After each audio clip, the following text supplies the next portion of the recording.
Hello lovely students, this is Aadya. Welcome back to the channel.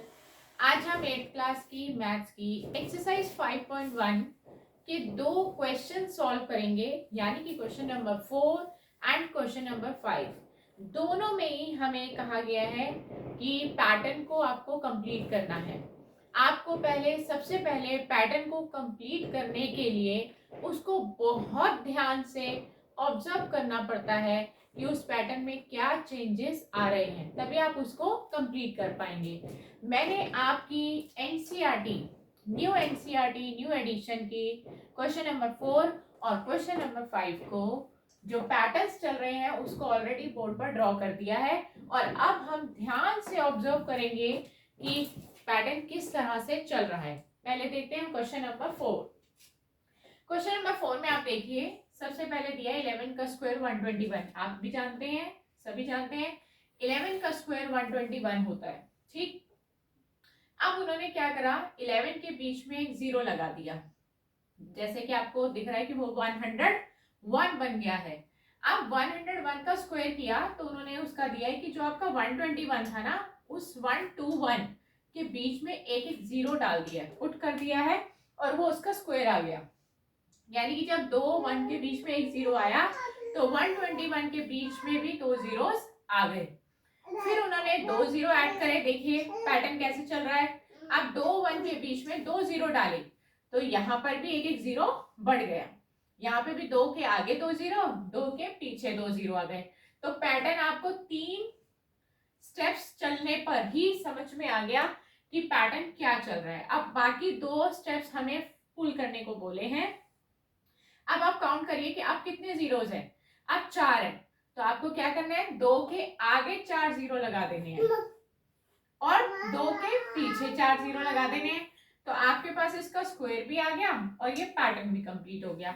Next step में देखिए कितने zero है, मतलब आपको जीरो काउंट करने हैं। 1 2 3, 1 2 3 4 5 6 जीरो है, तो दो के आगे 6 जीरो लगाइए और दो के पीछे 6 जीरो लगा लीजिए, और आपका ये क्वेश्चन कंप्लीट हो गया, पैटर्न भी कंप्लीट हो गया। तो आपने ऑब्जर्व क्या किया, बहुत ध्यान से पैटर्न को ऑब्जर्व किया कि वो कैसे चल रहा है।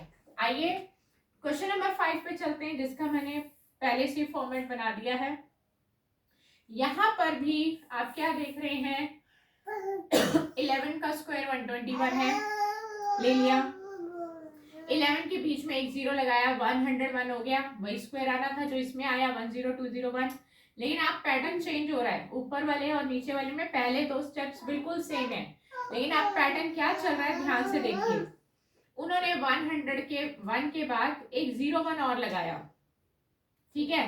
तो आपने क्या करना है, आपने देखना है कि 3 1 है यहाँ पर, 1 2 3, तो काउंटिंग ऐसे चलेगी 1 0 2 0 3 0, फिर उसके बाद बैक काउंटिंग चलनी है। यानी कि आपको स्ट्रेट काउंटिंग उतनी चलानी है जितने यहाँ पर 1 है। देखो जैसे यहाँ पर 2 1 थे, 1 0 2 0, फिर बैक काउंटिंग 1, ठीक है। यहाँ पे 3 1 है तो 1 0 2 0 3 0, फिर 2 0 1, बैक काउंटिंग। अब आपको ये स्टेप फॉलो करना है, फुल करना है यहाँ पर ब्लैंक को। पहले आप सबसे पहले काउंट करिए कितने 1 है, 1 2 3 4।